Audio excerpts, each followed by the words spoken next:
Solo Dios hace al hombre feliz. Solo Dios hace al hombre feliz. La vida es nada, solo se acaba. Solo Dios hace al hombre feliz. Solo Dios hace al hombre feliz. Solo Dios hace al hombre feliz.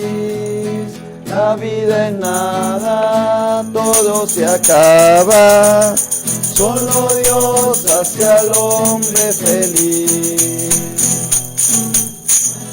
Aleluya, gloria a Dios. Santo eres, Señor, alabado sea su santo nombre. Hermanos, de nuevo estamos aquí, hemos grabado dos videos anteriores a este. Hemos predicado sobre la palabra de Dios en el día de hoy que estamos celebrando la resurrección de nuestro Señor Jesucristo. Y en inglés se dice Easter. Easter es Pascua. ¿Por qué se llama Pascua? Lo explicamos en el segundo video. Y en el primer video dijimos qué significaba la triunfante resurrección de nuestro Señor Jesucristo. Es bueno ver porque es el mismo tema, es la resurrección, pero dándole tres enfoques. En la primera era el significado. ¿Qué significa la resurrección? En el segundo es el Easter. ¿Qué es eso de la Pascua? ¿Por qué se llama Easter? Y en este momento le voy a explicar qué viene después de la Pascua. ¿Cuál es el trabajo que nos corresponde a nosotros hacer en este momento de Pascua? ¿Por qué vale la pena y valió la pena que Jesucristo haya entregado su vida por nosotros?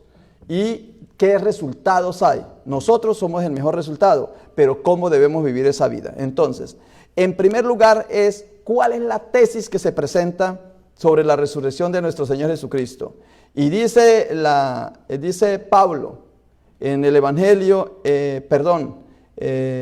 dice en el Evangelio que además, os declaro, hermanos, el Evangelio, dice primero a los Corintios 15:1. Además os declaro, hermanos, el Evangelio que os he predicado.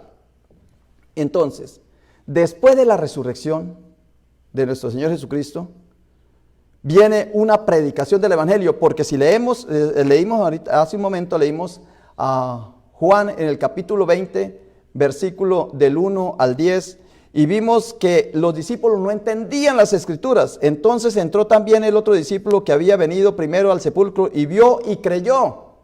O sea, primero creen y luego, porque aún no habían entendido la Escritura, que era necesario que Él resucitase entre los muertos, y volvieron a los suyos. ¿A qué volvieron? A explicarles y a enseñarles lo que habían entendido que estaba escrito en las Escrituras. ¿Y qué es lo que decían las Escrituras? ¿Qué es las Escrituras? Es el Evangelio. Era lo que Jesucristo había predicado. Si todavía en el Nuevo Testamento no estaba escrito, pero ya se sabía qué era lo que se iba a escribir, y las Sagradas Escrituras en el Antiguo Testamento estaban muy claras. Entonces, Pablo dice, primer punto es, que el Evangelio, que Jesucristo resucitó para darnos esa buena noticia de que vamos a salir del pecado a la vida, de la esclavitud a la libertad. Es un paso, por eso se llama Easter, paso, una Pascua. Que era recordando, como lo expliqué en el primer video, recordando las plagas que hubo en Israel. La última fue la matanza de los primogénitos de Egipto, y el pueblo de Israel se salvó. Entonces, hablando de ese tema, de la resurrección, de la Pascua, dice Pablo, este evangelio que yo les predico fue el mismo que yo recibí y es transmisible. ¿Y cuál fue el evangelio que recibió? Dice, porque primeramente os he enseñado lo que asimismo recibí. Dice en 1 Corintios 15:3, ¿qué recibió? Que Cristo murió por nuestros pecados, conforme a las Escrituras. Lo que dice Juan en el capítulo 20, versículo 9, porque aún no habían entendido lo que decían las Escrituras. Y dice Pablo, pues yo sí como yo ya recibí a Cristo resucitado y predico es a Cristo resucitado, por lo tanto, yo sí les voy a explicar las Escrituras. Lo recibí yo y ahora se las explico a ustedes. Que Cristo murió por nuestros pecados conforme a las Escrituras, y que fue sepultado y que resucitó al tercer día conforme a las Escrituras. ¿Ve? Todo estaba escrito. ¿Y qué era lo que se había escrito? Isaías 53:5 dice, mas Él herido fue por nuestras rebeliones, molido por nuestros pecados. El castigo de nuestra paz fue sobre él y por sus llagas fuimos nosotros curados. Eso estaba en las Escrituras. Eso era lo que iba a venir. Todos nosotros nos descarriamos como ovejas, cada cual por su camino, pero Dios cargó en él todos nuestros pecados. ¿Qué es el Easter? El Easter es que tú, si te declaras cristiano y aceptas la Pascua, la resurrección de nuestro Señor Jesucristo, vas a ser perdonado por la sangre de nuestro Señor Jesucristo, vas a ser perdonado de tus pecados. Pero para eso, como lo dije en el anterior video, tenemos que reconocer de que somos pecadores. Porque si alguien dice que no ha cometido pecados, primero se engaña a sí mismo, segundo no está en su palabra y tercero engaña también a Dios. Entonces, primero hay que reconocer que sí hemos fallado, que hemos cometido pecado y que por lo tanto necesitamos ese gran Redentor, esa redención, esa remisión de nuestros pecados. Y en Isaías 53:10 dice, formaba parte del buen plan del Señor aplastarlo y causarle dolor. ¿A quién? Al siervo de Dios, a quien iba a redimirnos. Sin embargo, cuando su vida sea entregada en ofrenda por el pecado, tendrá muchos descendientes, disfrutará de una larga vida y en sus manos el buen plan del Señor prosperará. Más adelante lo voy a decir, pero ahorita lo vuelvo a decir primero. Lo voy a decir en primer lugar. Dice que ¿cómo será la resurrección? Dice que será como cuando se siembra un grano de una semilla y que la semilla no es la misma la que resucita, que es diferente. Entonces, lo mismo es esto. Si nosotros aceptamos la Pascua, el Easter, nos convertimos de verdad al Señor, aceptamos, como él dice Pablo, en el que como fuimos sepultados en el bautismo, la sepultura de Cristo, y si Jesucristo sufrió esa muerte, nosotros en la sepultura, en el bautismo también, y que resucitamos a una vida nueva, dice que vamos a tener prosperidad, que vamos a ser bendecidos. Dice, los descendientes tendrán muchos, habrá muchos descendientes, y en sus manos el buen plan del Señor prosperará. ¿En las manos de quién? En las manos de nuestro Señor Jesucristo. ¿Y quién es el cuerpo de Cristo? Nosotros. Por lo tanto, nosotros vamos a tener prosperidad. Pero para eso tenemos que dejar el hombre viejo. Para eso tenemos que dejar el antiguo Adán. Para eso tenemos que morir a ese pecado o a esas cosas negativas que hacemos y luego vamos a tener vida nueva. Ese es el primer punto. Pablo lo dice en 1 Corintios, capítulo 15, ¿verdad? Que es el que estoy leyendo. Voy a rectificarlo acá, porque para que como queda grabado. Sí, 1 Corintios dice, además os declaro, hermanos, el evangelio que os he predicado. 1 Corintios 15 dice, además os declaro, hermanos, el evangelio que os he predicado, el cual también recibisteis. O sea, si nosotros queremos vivir la Pascua, tenemos que decir, yo recibo ese evangelio, en el cual también perseveráis. Tengo que perseverar en la palabra del Señor, por el cual asimismo, si retenéis la palabra que os he predicado, sois salvos, si no creísteis en vano. Mire, el hecho de morir no es lo importante. El hecho es, ¿qué voy a hacer yo después de morir? Eso es lo más importante. Entonces, yo, después de morir, lo que voy es a resucitar. O sea, uno muere al pecado, a un vicio que cualquier persona tenga, a una mala costumbre, a una actitud negativa.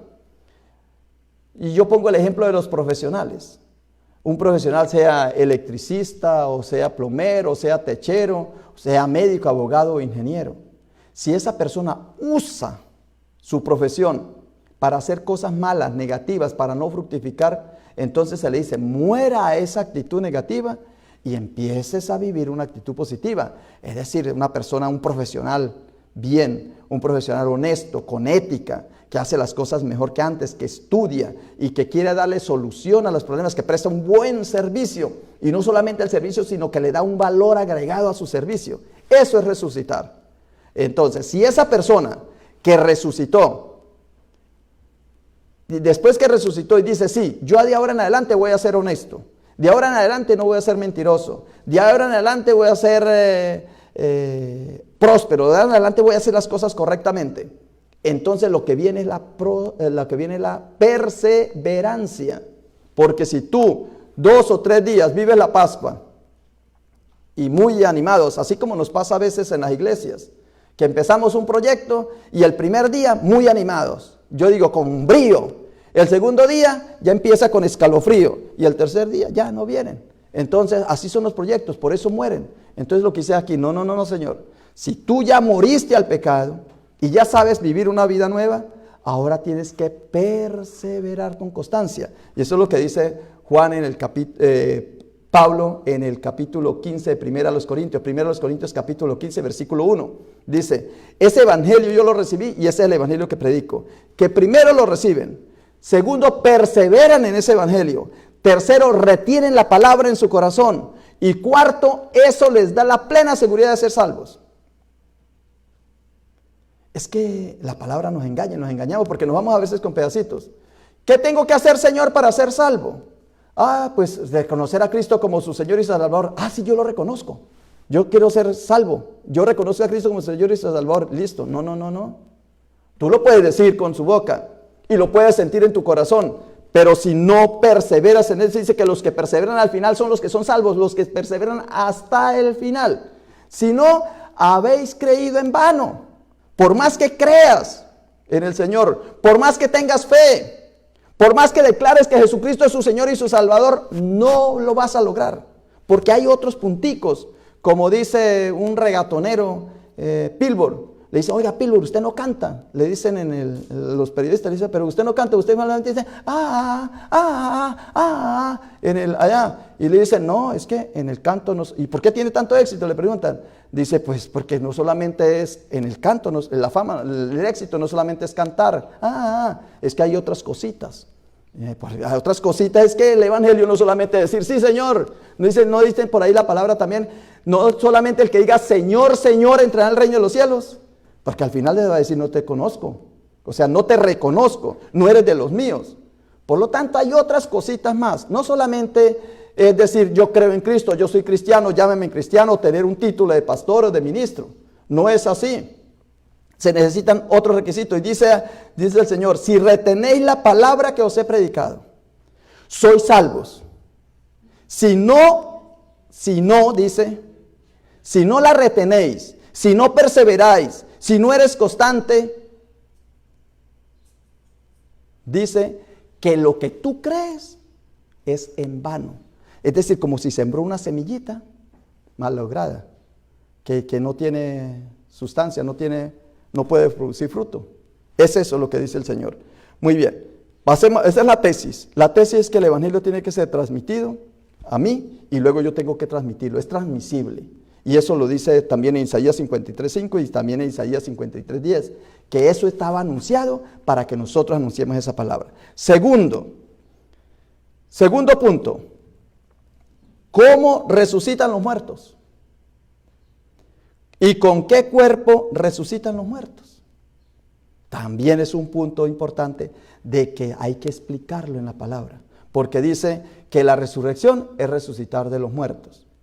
Entonces, hay una resurrección que es la que habla el Señor, que tenemos que estar aquí en vida, tenemos que resucitar, como le dice a Nicodemo en el capítulo 3 de Juan, dejar el hombre viejo y empezar el hombre nuevo. Es necesario nacer de nuevo. Eso se refiere a la actitud aquí. Pero también es cuando nosotros nos morimos, ¿qué es eso de la resurrección? Y eso también se explica en el Evangelio. Eso lo tomamos en 1 Corintios capítulo 15, versículo 35, dice, pero dirá alguno, ¿cómo resucitarán los muertos? ¿Con qué cuerpo vendrán?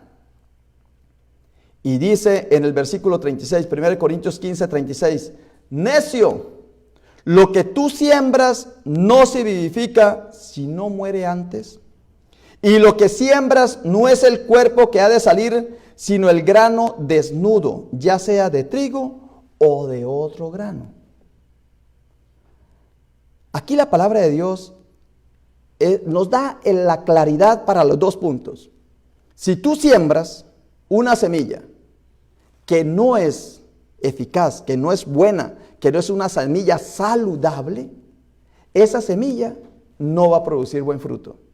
Ahora, ¿cómo es que resucitarán los muertos? Exactamente como una semilla, que es que se siembra una semilla y luego lo que resulta de esa semilla es algo totalmente distinto y diferente. Y me gusta aquí porque aparece la palabra desnudo. Dice así: y lo que siembras no es el cuerpo que ha de salir. Cuando tú te mueres y te sepultan, el cuerpo que va a resucitar, dice, no es el mismo. O cuando tú siembras una semilla y lo que aparece ahí no es lo mismo. Y cuando tú cambias tu forma de ser, que sepultas tu pecado y resucita la vida de gracia, no es el mismo. Ya es otra persona, es diferente. Y dice, sino el grano desnudo. Esa palabra grano desnudo es el fruto, es el resultado. Cuando Adán y Eva pecaron, dice que se sintieron desnudos. Y la misma palabra en hebreo que se utiliza para decir desnudo es la misma palabra para decir serpiente. Quiere decir, la serpiente era astuta. La serpiente estaba astuta y era muy inteligente. Y cuando Adán y Eva comieron del árbol del conocimiento, de los frutos del conocimiento, del bien y del mal, dice que se sintieron desnudos. ¿Qué significa desnudo? Si la palabra serpiente significa astuto, si quiere decir que se volvieron astutos. Y esto lo sabe uno. Mire, los que han tenido hijos. Yo recuerdo muy bien cuando en un niño se ve que ya el niño dejó la inocencia y empezó a vivir en la malicia.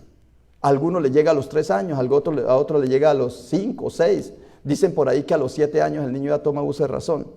Pero hay niños mucho más precoces que desde niños se les ve que ya no es el niño inocente que hace las cosas inocentemente, sino que ya hay cierta malicia.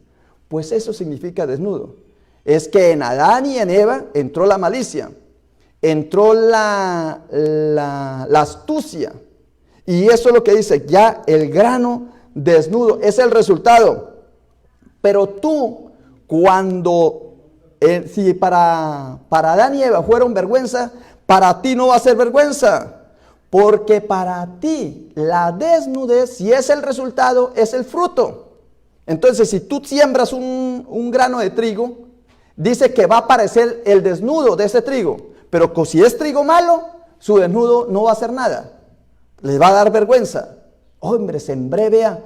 Oiga, vecino, ¿y cómo te fue con el cultivo? No, pues nada. ¿Y por qué? Porque sembré semilla mala. ¿Ve? Tu desnudez se te vio. Pero en cambio a nosotros, si sembramos una semilla buena y tú sembraste un buen árbol, una buena semilla de naranja o de café o de cualquier árbol, imagínate, de maíz, y tú sembraste un buen grano, dice que quedó al descubierto.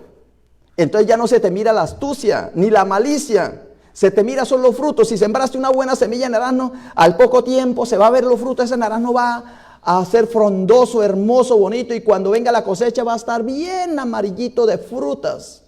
O el café, si siembra una matica de café, un granito de café, dice que se va a ver el desnudo. El desnudo es que a la vista de todos se va a ver los frutos. Si sembraste algo malo, va a producir algo malo. Si sembraste algo bueno, una semilla buena, saludable, entonces va a producir algo bueno. Y entonces la matica de café, el cafeto se le dice, y entonces va a producir unas hojas hermosas, luego una flor de un olor maravilloso, sabroso, oloroso, agradable, un olor muy bueno, a blanquito, y luego pasa al color verde del grano y luego al rojo.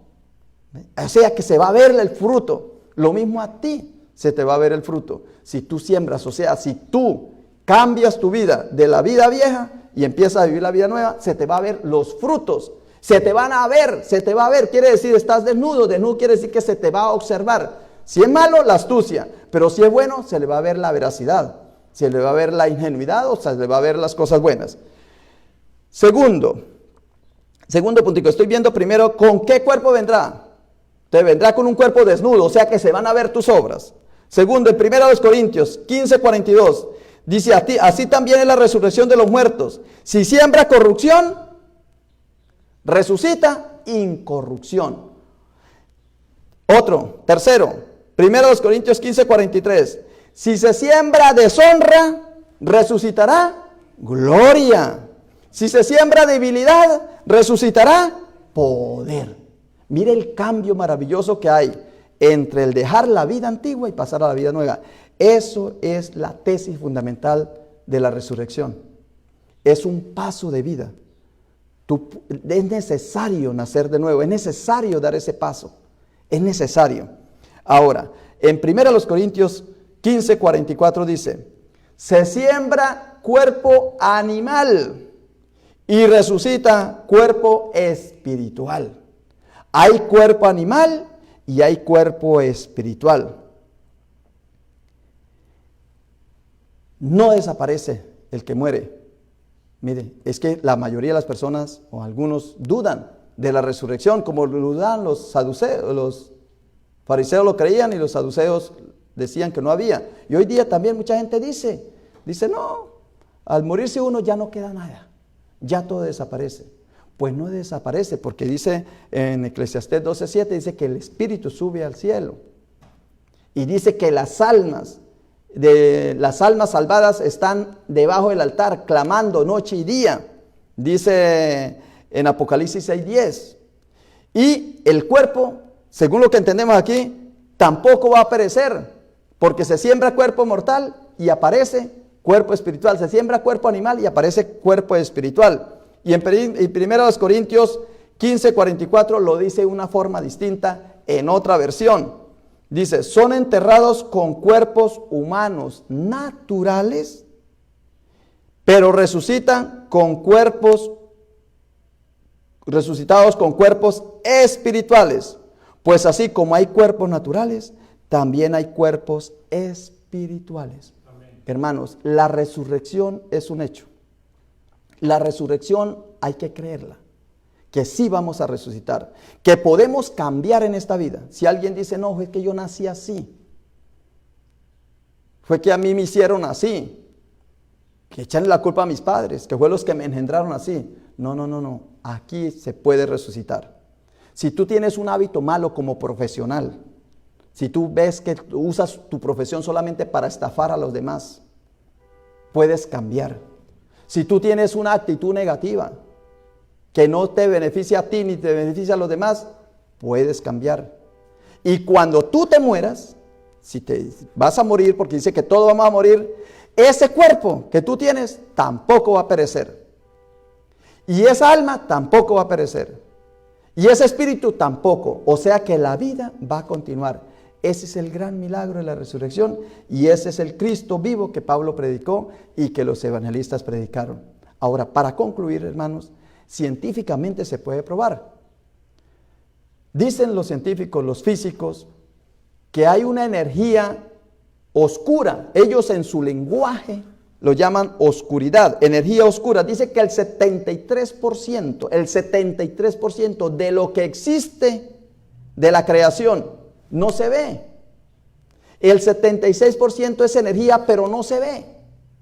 Y dicen que el 73% no se ve, que el 23% no se ve, pero sí es material, sí se puede tocar. Por ejemplo, el aire. El aire no se ve, pero uno lo puede percibir, o los aviones viajan en el aire, como el aire. Pero así como el aire, el 23% de la creación está hecho de una materia, de una energía. El 76% es energía que no se ve, invisible. El 23% es materia ya, se puede saber que existe porque se toca, pero no se ve tampoco. Y solamente el 4% son átomos. El 4% es lo que vemos, o sea que los millones y billones de B, con B, de estrellas que hay y de galaxias que hay, solamente es el 4% de la creación. Porque hay otro 23% que sabemos que existe, que lo tocamos así como el aire, pero no lo podemos ver. Y hay otro 73% que ni siquiera sabemos que existe, pero lo debemos creer. Por lo tanto, lo que vemos nosotros físicamente es una partícula muy chiquita de lo que es nuestro espíritu, de lo que es grandeza, de lo que es el reino de los cielos, de lo que es la bendición de Dios, porque Dios está más allá de la creación. todavía más grande que la creación, es omnipotente, omnisciente. Entonces debemos creer que sí vamos a resucitar. Y como creemos que vamos a resucitar, entonces tenemos que nacer de nuevo acá. Porque hay que nacer de nuevo para pasar a vivir una vida nueva, renovada, transformada. Ese es el Easter. El Easter no solamente decir Jesucristo resucitó. ¿Qué significa Easter? La Pascua. ¿Pero qué es la Pascua? Es que tú en esta vida debes pasar de una actitud negativa a una positiva. Y segundo, que tú debes, al esperar la vida eterna, tienes que saber que este cuerpo no va a perecer, que tu alma no va a perecer, que nada de lo tuyo se va a perder, que todo para Dios es valioso. Amén. Gracias te damos, Señor, por esta palabra que tú nos has dado en el día de hoy. Por esta bendición, Señor, de haber predicado 3 veces, Señor, en el día de hoy. Hemos grabado 3. Hemos tenido 3 cultos, Santo Espíritu de Dios. Con el único propósito, Señor, de que tu palabra sea extendida como dice el Evangelio, Señor. De que el Cordero de Dios, sin mancha, joven, que fue el purificador de nuestros pecados, Señor, que nosotros seamos capaces ahora de aplicar, Señor, esa sangre victoriosa de nuestro Señor Jesucristo, Señor. Porque la resurrección significa que tú nos has hecho una persona distinta, nueva para nosotros, para los que creemos en Cristo, para los que creemos en ti, Señor. Tú nos has renovado, Señor. ¿Y quiénes vamos a resucitar? Vamos a resucitar todos, Señor. Todos vamos a resucitar. Eso sí, dice que los justos resucitan y los injustos también, pero que los justos van a resucitar para la vida eterna y los injustos para condenación eterna. Lo dice en Juan 5:28. Por eso, Señor, queremos nosotros aceptar tu palabra, creer en lo que tú dices, Señor, y estamos aquí no para provocarte a ti, Señor, sino para aceptar, Señor, como tú dices, que seamos intercesores. Y en este momento estamos intercediendo por las personas que no han podido venir a la iglesia, por este coronavirus, por esta epidemia, Señor, que se ha levantado contra la humanidad, Padre Santo. Pero dice que clamemos a ti y tú vas, Señor, a aplacar tu ira. Señor, si nosotros clamamos a ti como Ezequías, que dice, Señor, dame más vida, no me quites la vida en este momento. Y el Señor le dio 15 años más de vida, como la mujer sirofenicia que tenía un espíritu que su hija la atormentaba. Y le dice el Señor, no puedo yo darte el milagro porque no puedo echarle los panes, el alimento de mis hijos a los perritos. Y dice, Señor, pero los perritos también caen de la migaja. Y dice, porque grande es tu fe, hágase como tú lo has pedido. Y también cuando María, que dice que el Señor no tienen vino, y dice el Señor, ¿qué nos va a ti, mujer? A mí, a ti, todavía no ha llegado mi hora. Y por la intercesión de María, la Madre de Jesús, se hizo este milagro, porque se multiplicó y dice que un vino excelente, Señor. Oh Padre Santo, que la intercesión de los hermanos y hermanas, este poquito de personas que se encuentran en este momento aquí en el templo, Señor, que con valentía han venido en esta tarde, Señor, que esa intercesión de mis hermanos y hermanas, Señor, por las almas que están aquí en las bancas que tenemos anotados, Señor, los hermanos y las hermanas que están anotadas en los nombres y que ellos no han podido venir, Padre Santo, por ellos intercedemos en este momento para que la bendición tuya, Señor, sea derramada sobre ellos y nada les suceda en esta epidemia, Señor. Señor, también intercedemos por las personas que han perdido sus familiares, por estos millones de personas que todavía están enfermas, Señor, en este momento, que dice que posiblemente van 2 millones, Señor, en el mundo, Señor, queremos que tú aplaques. Nosotros intercedemos en nuestra oración para que tú quites, Señor, esa epidemia, para que seas tú el que la calme. No sabemos de dónde vino, no sabemos cómo apareció, pero lo que sí sabemos es cómo se va a quitar. Y dice que se va a quitar si nosotros oramos, si clamamos a ti, si pedimos, Señor, que tú la elimines.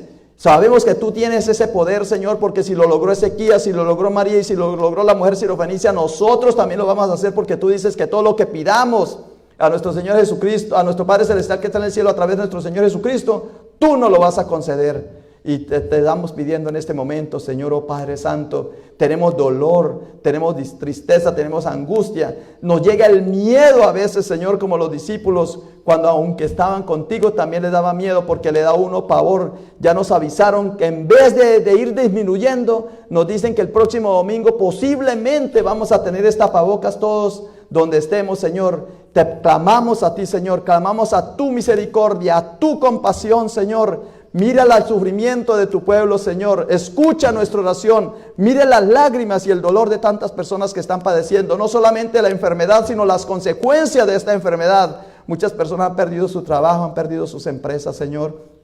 Oh Padre Santo, restaura este pueblo. Restáuranos, Padre Santo. Ayúdanos, protéjanos, Señor. Haz que nosotros podamos recibir esta bendición. No después, Señor, sino ya, Señor, inmediato. Que sea una bendición, que para el próximo domingo, si alguien dijo que teníamos que venir con tapabocas, nosotros decimos sin tapabocas vamos a venir el domingo, porque ya las noticias va a ser que la epidemia se ha quitado, Señor, que va disminuyendo en vez de ir avanzando, Señor. Oh Padre Santo, bendito Dios, Señor, todo lo declaramos en el nombre precioso de tu Hijo Jesucristo. Amén. Gloria a Dios.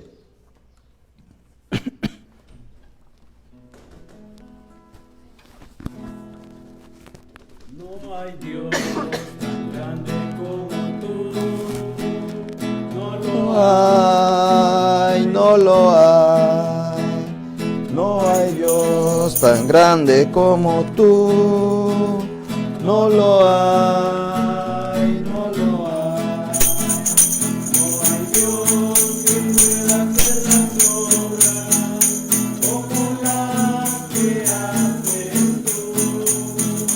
No hay Dios que pueda hacer las obras como las que haces tú.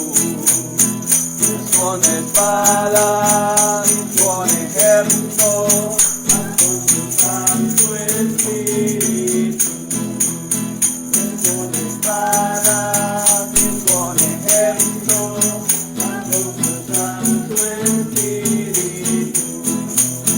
Y esta iglesia te moverá, y esta iglesia te moverá, y esta iglesia te moverá con su Santo Espíritu. Amén. Aleluya, gloria a Dios.